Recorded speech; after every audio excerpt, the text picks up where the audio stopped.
Okay, fellow gearheads, for those of you who've had the problem of swapping out small block Chevy engine mounts because the way they were designed and put in inside the cross member, I have come up with a reasonable solution without removing any wheels, A-arms, or anything else. What I wound up doing was going to O'Reilly's and purchasing this tool, a Power Torque flexible head ratcheting T-bar, 3/8 drive.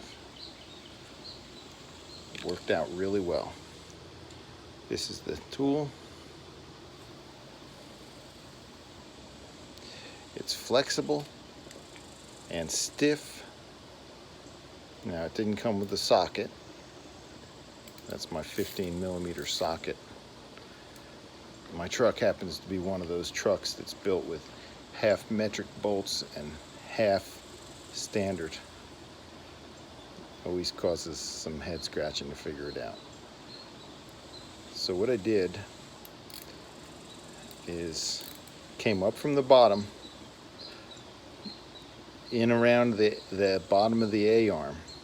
You could see the bolts, or the nuts, excuse me. The bolts come down from the top.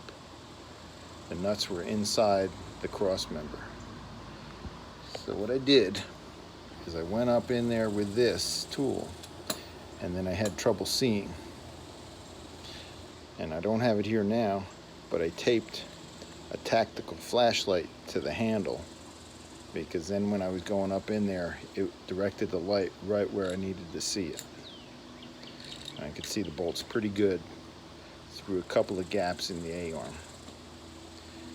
Then, you can see it in there, I took a refrigerator magnet and dropped it down inside. Let's see if we can get it out of there. Dropped it down inside the socket. So I had this little, say,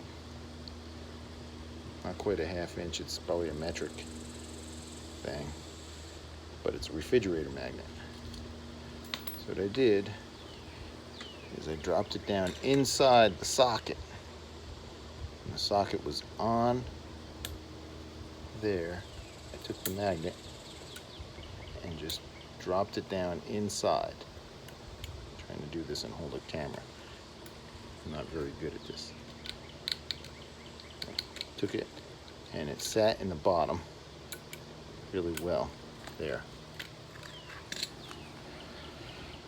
Then when the nut came off of the bottom of the thread, it stayed inside the socket really well, so I didn't have to fish anything out of the cross member. Then when I went to putting it back together,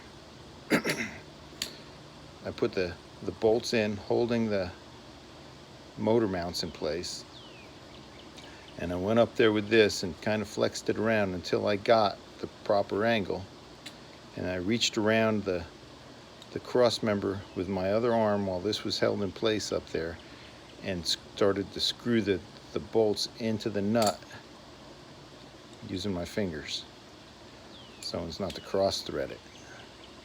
Once it got starting up pretty good, I screwed it right down by finger until it wouldn't go any further. And then I took an air ratchet and goosed it down until it was tight, with this in place up there holding the nut.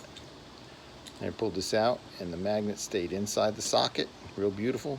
Did the next one after another. It seemed to work out pretty good. Well, anyway, thanks for watching, and I'm just glad I could contribute to the gearhead community. Thank you.